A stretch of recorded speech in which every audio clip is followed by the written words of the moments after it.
na, pang 3 minutes. Push na yung Torre. Sabi ni Sylvana, enyo na agad. X-spin na naman. Palagan! Kalaban natin dito mga lollipops. Yung babaeng mahilig sa banana. Si Sylvana. Pagkalaban yung isang Sylvana. First kill lang kunin nyo. Eto nga pala. Bin! Ademlem na gamit ko dito. Sabi ko nga sa inyo, harasin nyo sa una. Inspire kaso dalawa na sila. Okay lang, sige. Nag-level 2 ako. Tumba. Ang isang Sylvana. Ito lagi yung sinasabi sa inyo, kaso nakuha niya yung crab. Pero okay lang yan. Bumuelo ka lang. Second first lang, tas kamay, tas alis ulit. Pa-skillin mo siya. Pag nag-skill na, nag-CD skill mo, second skill, tapos turn, na, lumabas na. Kaso nag-dash na. Ang Sylvana may dash, etong mali niya. Umabante siya, hindi porket wala ng skill ko, CD na, pero hindi. Brrrr! Hingin naman. Ay, wala siya.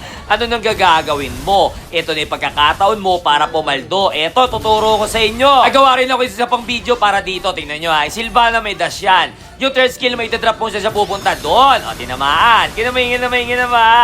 Tumba. Kababalik lang niya. Tapos yung Torre dito ya, wala pang 3 minuto. Push na! Aray ko talaga. Napakabilis. Tas ito, si Hanso. Ang gagawin ni Hanso dito, Lodi na mo ha, nagtitipi siya. Uwi siya. Ang ginawa ko, tinulungan ko na. Lodi ba, pinauwi lang natin siya na mas mabilis. At isang doon na siya agad, di ba? Siyempre, tapos na tayo kay Sylvana sa baba. Ikot-ikot ka na. Galaw ka na sa mapa. Abang ka dito kasi may padating na biyaya. Brrrr!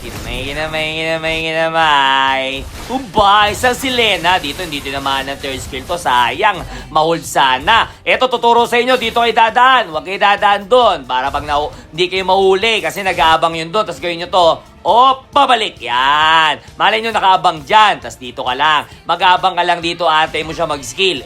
Nag-skill na. Wala na. Brrrr! Kinamay.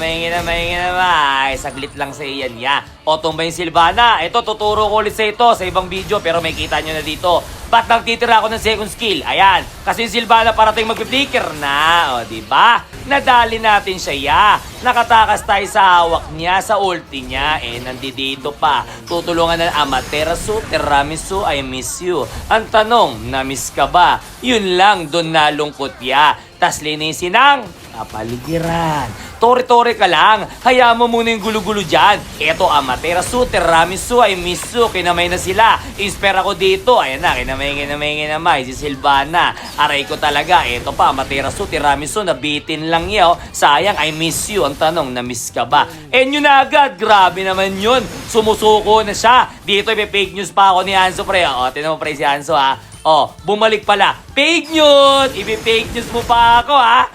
Lumabas ka kasi ha. Kung di ka lumabas, hindi kita makikita. Sylvana, nandito na. Amaterasu, Tiramisu, I miss you. Tanggap niya na yung kapalaran niya doon. Di ba? Puminto na siya. Tapos dito mangyayari sa atin, may sasaluin tayong pana. Magic ka na lang. Unang tumba. Sinalo yung pana. Imbis yung pagmamahal niya. Eto na, kinamay-kamay ko na siya. Aray kuya, inspire, kinamay. Siyempre, dito si Hanso nasa baba na. Bumalik na doon sa kaluluwa niya. Siyempre, alam nyo na, pag ganitong sitwasyon, wala ka nang ibang iisipin. Ice cream lang ang iyong papaluin kasi yan magbibigay sa inyo ng win!